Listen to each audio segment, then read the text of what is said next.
നമസ്കാരം, ഞാൻ ബിൻസി സൈമൺ. പ്രതിവാര കായിക വാർത്തകളിലേക്ക് സ്വാഗതം. ആദ്യം പോയ വാരത്തെ പ്രധാന കായിക വിശേഷങ്ങൾ എന്തൊക്കെയെന്ന് നോക്കാം. കേരളത്തിന്റെ ഒളിമ്പിക് സ്വപ്നങ്ങൾ യാഥാർത്ഥ്യമാക്കാൻ കേരള ഒളിമ്പിക് ടാലന്റ് പാത്വേ കായിക മേഖലയിൽ സുപ്രധാന ചുവടുവയ്പുമായി സർക്കാർ. സംസ്ഥാന CBSE തൈക്കോണ്ടോ ചാമ്പ്യൻഷിപ്പിൽ ഒന്നാമതെത്തി Thalassery mount guide international school. 2 ദിവസത്തെ ചാമ്പ്യൻഷിപ്പിൽ പങ്കെടുത്ത് 1000-ലേറെ വിദ്യാർത്ഥികൾ. ഫെഡറേഷൻ കപ്പ് വോളിബോളിൽ കപ്പടിച്ച് കേരള വനിതകൾ. ഫൈനലിൽ നേരിട്ടുള്ള സെറ്റുകൾക്ക് തകർത്തത് ഇന്ത്യൻ റെയിൽവേസിനെ. ഏഷ്യൻ ഇൻഡോർ അത്ലറ്റിക്സ് ചാമ്പ്യൻഷിപ്പിൽ ആൻസി സോജന വെങ്കലം. ലോങ് ജമ്പിൽ ഇന്ത്യയുടെ നേട്ടം 6.21 മീറ്റർ ദൂരം ചാടിക്കടന്നു. സന്തോഷ് ട്രോഫിയിൽ കേരളം റണ്ണേഴ്സ് അപ്പ്. സർവീസസിന് കിരീടം. കേരളത്തിന്റെ തോൽവി എതിരില്ലാത്ത ഒരു ഗോളിന്. വാർത്തകൾ വിശദമായി. കേരള ഒളിമ്പിക് ടാലന്റ് പാത്വേ പദ്ധതിയുമായി സംസ്ഥാന സർക്കാർ. കേരളത്തിന്റെ ഒളിമ്പിക് സ്വപ്നങ്ങൾ യാഥാർത്ഥ്യമാക്കാനുള്ള സുപ്രധാന ചുവടുവയ്പാണ് കേരള ഒളിമ്പിക് ടാലന്റ് പാത്വേ. ശാസ്ത്രീയമായ പരിശീലനത്തിലൂടെ കായിക പ്രതിഭകളെ ചെറുപ്പത്തിൽ തന്നെ കണ്ടെത്തി വളർത്തിയെടുക്കുക, കായിക താരങ്ങൾ, പരിശീലകർ, വിദഗ്ധർ എന്നിവരെ ഒരുമിച്ച് അണിനിരത്തിക്കൊണ്ട് സംസ്ഥാനത്തിന്റെ കായിക ആവാസ വ്യവസ്ഥയെ ശക്തിപ്പെടുത്തുക, ഭാവിയിലെ ചാമ്പ്യന്മാരെ വാർത്തെടുക്കുക എന്നീ ലക്ഷ്യങ്ങൾ മുൻനിർത്തിയാണ് സർക്കാർ കേരള ഒളിമ്പിക് ടാലന്റ് പാത്വേ പദ്ധതിക്ക് തുടക്കം കുറിക്കുന്നത്. 2036 ഒളിമ്പിക്സിന് ഇന്ത്യ ആതിഥേയത്വം വഹിക്കുന്നുള്ള ന്യൂസ് കുറച്ച് നാളായിട്ട് ഇങ്ങനെ സ്പ്രെഡ് ആയിക്കൊണ്ടിരിക്കുകയാണ്. കൺഫേം ചെയ്തിട്ടില്ല. എന്നിരുന്നാലും അത് ആ ഒരു അസംഷൻ, അതങ്ങനെ നടക്കുന്നുള്ള അസംഷനിൽ നമ്മൾ പ്രിപ്പയർ ചെയ്യുമ്പോൾ കറക്റ്റ് ഒരു 10 ഇയർ പ്രയർ ആയിട്ടാണ് നമ്മളിന്ന് വന്നിരിക്കുന്നത്. 2026 എന്തുകൊണ്ട് നമുക്കൊരു ലോങ് ടൈം പ്ലാൻ ആയിക്കൂടാ? നമ്മളെല്ലാവരും on a daily basis fire fighting ചെയ്തുകൊണ്ടിരിക്കുന്ന ആൾക്കാരാണ്. ഇന്ന് നടക്കുന്ന ഒരു പ്രശ്നം ഇന്ന് ഹാൻഡിൽ ചെയ്യുന്നു, വിടുന്നു. ഇപ്പോൾ ഇന്നലെ നടന്നൊരു പ്രശ്നം അതിൻ്റെ ഉള്ളിൽ കയറി വരുന്നു, പുതിയ പ്രശ്നം വരുന്നു. നമുക്കൊരു ലോങ് ടൈം പ്ലാനിലേക്ക് നമ്മൾ എത്ര കണ്ട് ടൈം കൊടുക്കുന്നുണ്ട്, എഫർട്ട് കൊടുക്കുന്നുണ്ടെന്ന് ചിന്തിച്ചപ്പോഴാണ് this is the right time to think about 2036 Olympics. അതിൻ്റെ റിസൾട്ട് ചിലപ്പോൾ നമുക്ക് നെക്സ്റ്റ് ഒളിമ്പിക്സിൽ തന്നെ വരും. ഞാൻ വളരെ യാദൃശ്ചികമായിട്ട് ഹൈദരാബാദിലൂടെ ഇങ്ങനെ ട്രാവൽ ചെയ്തുകൊണ്ടിരിക്കുന്ന സമയത്ത് അവിടുത്തെ സ്പോർട്സ് അതോറിറ്റിയുടെ ഒരു മെയിൻ ഗേറ്റ് കാണുന്നുണ്ട്. ആ മെയിൻ ഗേറ്റിൽ വലിയൊരു ഡിസ്പ്ലേയിൽ അവർ എഴുതിയിരിക്കുന്നത് കൗണ്ട് ഡൗൺ ആണ്. നെക്സ്റ്റ് ഒളിമ്പിക്സിലേക്കുള്ള കൗണ്ട് ഡൗൺ, ഇത്ര ഡേയ്സ്. അതൊരു state government, state sports authority അത്രയും ഫോക്കസ്ഡ് ആയിട്ട് ഒളിമ്പിക്സിന് വേണ്ടിയിട്ട് ചെയ്യുന്നു. അതിൻ്റെ കൗണ്ട് ഡൗൺ അവർ മാത്രമല്ല, for the public also they showing it to the public.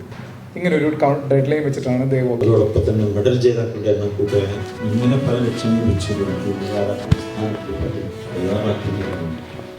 ഇത്തരത്തിൽ വിവിധ മേഖലകളിൽ ആളുകൾ ഉൾപ്പെടുത്തിക്കൊണ്ട് പരിപാടികൾ സംഘടിപ്പിക്കാൻ മുന്നോട്ട് ബഹുമാനായ സർക്കാരിനെ അഭിനന്ദിക്കാൻ സാധിക്കും. സ്പോർട്സ് ഒരു കായിക താരം എന്നതിൽ ഞാൻ വളരെയധികം അഭിമാനിക്കുന്ന ഒരു വ്യക്തിയാണ്. കാര്യം ഇതിലൂടെയാണ് എനിക്കൊരു ജോലി കിട്ടിയത്, എൻ്റെ ലൈഫ് സെക്യൂർഡ്, എല്ലാ കാര്യങ്ങളും കൊണ്ട് ഞാൻ തൃപ്തിയാണ്. അപ്പോൾ തീർച്ചയായിട്ടും എന്നാൽ കഴിയുന്ന എന്ത് കാര്യവും, എന്ത് സഹായവും ഞാനിപ്പോൾ കുട്ടികളെ ബോക്സിങ് പഠിപ്പിക്കാനാണെങ്കിലും മറ്റേത് കാര്യത്തിനും ഞാൻ വില്ലിംഗ് ആണ്. എന്നും സ്പോർട്സിനോടൊപ്പം ഉണ്ടാകും എന്നുള്ളൊരു കാര്യം കൂടെ, എല്ലാ സപ്പോർട്ടും എൻ്റെ ഭാഗത്തു നിന്നുണ്ടാകും എന്നുള്ളൊരു കാര്യം കൂടെ. പദ്ധതിയുടെ ഭാഗമായി സംഘടിപ്പിക്കുന്ന വിദഗ്ധ കൺസൾട്ടേഷൻ മികവിനായുള്ള കോൺഫറൻസ് ദീർഘകാല ഒളിമ്പിക് തന്ത്രങ്ങൾ ആവിഷ്കരിക്കുന്നതിന് കായിക മേഖലയിലെ വിവിധ തലങ്ങളിലുള്ളവരുടെ ആശയങ്ങൾ ക്രോഡീകരിക്കാനുള്ള വേദിയൊരുക്കുന്നു. കേരളത്തിന്റെ ഒളിമ്പിക് സ്വപ്നങ്ങൾ യാഥാർത്ഥ്യമാക്കാനുള്ള സുപ്രധാന ചുവടുവയ്പിന്റെ ഉദ്ഘാടനം കായിക മന്ത്രി വി അബ്ദുറഹിമാൻ ഉദ്ഘാടനം ചെയ്തു. Kerala sports council president U Sharaf Ali ചടങ്ങിൽ അധ്യക്ഷത വഹിച്ചു. കേരള സ്പോർട്സ് കൗൺസിൽ വൈസ് പ്രസിഡന്റും കേരള ഒളിമ്പിക് അസോസിയേഷൻ ട്രഷററുമായ MR Ranjith Kerala Olympic talent pathway സാധ്യതകളും വെല്ലുവിളികളും എന്ന വിഷയത്തിൽ പ്രഭാഷണം നടത്തി. കായിക യുവജനകാര്യ വകുപ്പ് ഡയറക്ടർ വിഷ്ണുരാജ് IAS പദ്ധതിയുടെ ആശയ അവതരണം നടത്തി.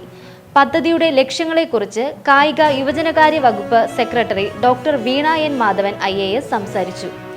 കായിക യുവജനകാര്യ additional director doctor Pradeep CS പരിപാടിയിൽ സ്വാഗതം ആശംസിച്ചു. 8ാമത് സംസ്ഥാന CBSE തൈക്കോണ്ടോ ചാമ്പ്യൻഷിപ്പിന് കണ്ണൂരിൽ സമാപനം.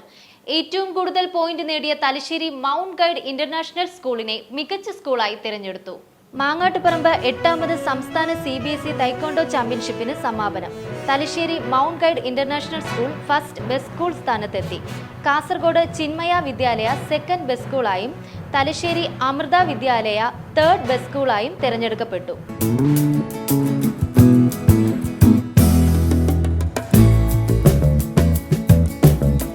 ഫെബ്രുവരി 7-8 തീയതികളിലായി മാങ്ങാട്ടുപറമ്പ് കണ്ണൂർ സർവകലാശാല ഇൻഡോർ സ്റ്റേഡിയത്തിൽ മത്സരം നടന്നു. 14 ജില്ലകളിലെ വിവിധ സ്കൂളുകളിൽ നിന്നായി 1000-ലധികം വിദ്യാർത്ഥികൾ kiddies, sub junior, cadet, junior, senior ആൺപെൺ വിഭാഗത്തിലെ മത്സരത്തിൽ പങ്കെടുത്തു. ആന്തൂർ നഗരസഭാ അധ്യക്ഷ വി സതീദേവി ചാമ്പ്യൻഷിപ്പ് ഉദ്ഘാടനം ചെയ്തു. ഇവിടെ സൂചിപ്പിച്ചതുപോലെ പൊതുവെ കായിക മത്സരങ്ങളിൽ വിദ്യാർത്ഥികളിൽ ശാരീരിക ക്ഷമതയും ആത്മവിശ്വാസവും വളർത്തുന്നതിന് വേണ്ടിയാണ് സംഘടിപ്പിക്കപ്പെടുന്നത്. ഈ ഒളിമ്പിക് മത്സര ഇനം കൂടിയാണ് കായിക മത്സരം എന്നതിന് മനസ്സിലാക്കുന്നതിന് വേണ്ടി സാധിച്ചിട്ടുണ്ട്. അതുപോലെ തന്നെ കേരളത്തിൽ നല്ല രീതിയിൽ പ്രചാരം സിദ്ധിച്ചിട്ടുള്ള ആയോധന കല കൂടിയാണ്. പൊതുവെ ഗവൺമെൻറ് സിലബസിലുള്ള കുട്ടികൾക്കാണ് ഇതിൽ പങ്കെടുക്കുന്നതിനുള്ള അവസരം ലഭിക്കാറുള്ളത് എന്നുണ്ട്. കണ്ണൂർ ജില്ലാ sports council president PM Akhil മുഖ്യാതിഥിയായി.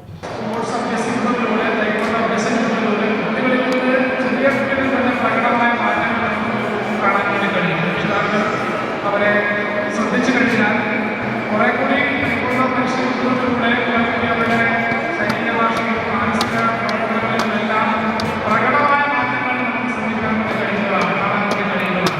അതുകൊണ്ട് കേവലമായ വിജയ പരാജയം മാത്രമല്ല, കൈകൊണ്ട പരിശീലിക്കുന്നതിലൂടെ നമ്മുടെ കുട്ടികളിൽ ഒരു പുത്തനുള്ളവരുള്ള നല്ലൊരു ഭാഗ്യമായിട്ട് നമ്മുടെ കഴിവുള്ള ഉന്നതമായ കുട്ടികളെ വളർത്തിയെടുക്കാൻ വേണ്ടി കഴിയുന്നതിന്റെ യാഥാർത്ഥ്യമാണ് തിരിച്ചറിയണം.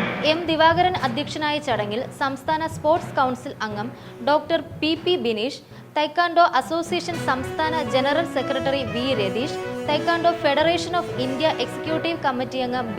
അജി, സംസ്ഥാന ട്രഷറർ M. മുഹമ്മദ് അബ്ദുൾ നാസർ, കണ്ണൂർ സർവകലാശാല കായിക വിഭാഗം assistant director doctor KV Anoop, സംസ്ഥാന joint secretary Sunil Radhakrishnan, technical chairman PC Gopinath എന്നിവർ സംസാരിച്ചു.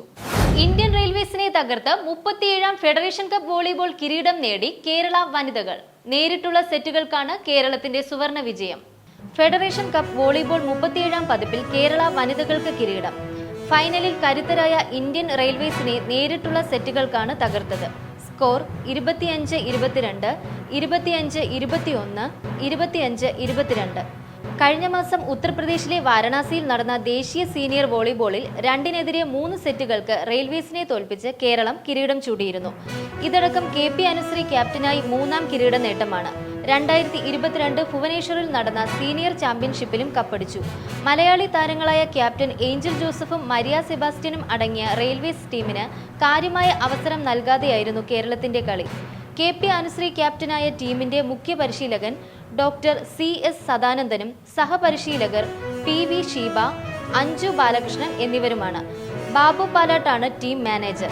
അതേസമയം കേരള പുരുഷ ടീം ഫൈനലിൽ തമിഴ്നാടിനോട് തോറ്റ് റണ്ണറപ്പായി. സ്കോർ 22-25, 25-19, 18-25, 27-29. ഇനി സ്പോർട്സ് ആൻഡ് ഷോർട്സിലേക്ക് പോകാം. സന്തോഷ് ട്രോഫി കലാശപ്പൂരിൽ വീണ കേരളം ഇത്തവണയും മടങ്ങിയത് റണ്ണേഴ്സ് അപ്പായി. 79ാം പതിപ്പിന്റെ ഫൈനലിൽ എക്സ്ട്രാ ടൈമോളം നീണ്ട മത്സരത്തിൽ കേരളം സർവീസസിനോട് തോൽവി വഴങ്ങിയത് 1-0. എക്സ്ട്രാ ടൈമിൽ 109ാം മിനിറ്റിൽ അഭിഷേക് പവാറാണ് സർവീസസിന്റെ വിജയ ഗോൾ നേടിയത്. ഗ്രൂപ്പ് ഘട്ടത്തിൽ കേരളം സർവീസസിനോട് തോൽവി വഴങ്ങിയതും അഭിഷേകിന്റെ ഗോളിലായിരുന്നു. 12ാമത് ഏഷ്യൻ ഇൻഡോർ അത്ലറ്റിക്സ് ചാമ്പ്യൻഷിപ്പിൽ കേരളത്തിന്റെ അഭിമാന താരം ആൻസി സോജൻ വെങ്കല മെഡൽ നേടി. ചൈനയിലെ ടിയാൻജിനിൽ നടന്ന മത്സരത്തിൽ 6.21 മീറ്റർ ദൂരം ചാടിയാണ് ആൻസി ലോങ് ജമ്പിൽ ഇന്ത്യക്കായി വെങ്കല മെഡൽ സ്വന്തമാക്കിയത്. പരിക്കിനെ തുടർന്ന് കഴിഞ്ഞ സീസൺ നേരത്തെ അവസാനിപ്പിക്കേണ്ടി വന്ന ആൻസി ഈ വർഷത്തെ മികച്ച തുടക്കമായാണ് ഈ മെഡലിനെ കാണുന്നത്. 2026 ഏഷ്യൻ ഇൻഡോർ അത്ലറ്റിക്സ് ചാമ്പ്യൻഷിപ്പിൽ 5 മെഡലുകളുമായി ഇന്ത്യ മികച്ച പ്രകടനമാണ് കാഴ്ചവെച്ചത്. പുരുഷ ഹെപ്റ്റാത്തലണിൽ തേജസ്വിൻ ശങ്കർ സ്വർണവും, ഹൈജമ്പിൽ ദേശീയ ഇൻഡോർ റെക്കോർഡോടെ പൂജ സിംഗ് വെള്ളിയും, പുരുഷന്മാരുടെ ഷോട്ട് പുട്ടിൽ തജീന്ദർ പാൽ സിംഗ് തോറിന്റെ വെള്ളി, പുരുഷന്മാരുടെ ഹൈജമ്പിൽ ജെ ആദർശ് റാമിന്റെ മറ്റൊരു വെങ്കലം എന്നിവയുമാണ് ഇന്ത്യയുടെ മെഡൽ നേട്ടങ്ങൾ. കേരള കരാട്ടെ അസോസിയേഷൻ സംഘടിപ്പിക്കുന്ന 46ാമത് കേരള സംസ്ഥാന sub junior senior karate championship 2026 ഫെബ്രുവരി 15-16 തീയതികളിൽ തൃശൂരിലെ VKM മേനോൻ ഇൻഡോർ സ്റ്റേഡിയത്തിൽ നടക്കും. 14 ജില്ലകളിലെ ഏകദേശം 1500 അത്ലറ്റുകൾ ഈ മെഗാ ഇവന്റിൽ പങ്കെടുക്കും. ചാമ്പ്യൻഷിപ്പിന്റെ തത്സമയ സംപ്രേഷണം കേരള ഒളിമ്പിക് അസോസിയേഷന്റെ യൂട്യൂബ് ചാനൽ കേരള ഒളിമ്പിക്കിൽ ഉണ്ടായിരിക്കുന്നതാണ്. പുത്തൻ കായിക വാർത്തകളുമായി വീണ്ടും കാണും വരെ നമസ്കാരം.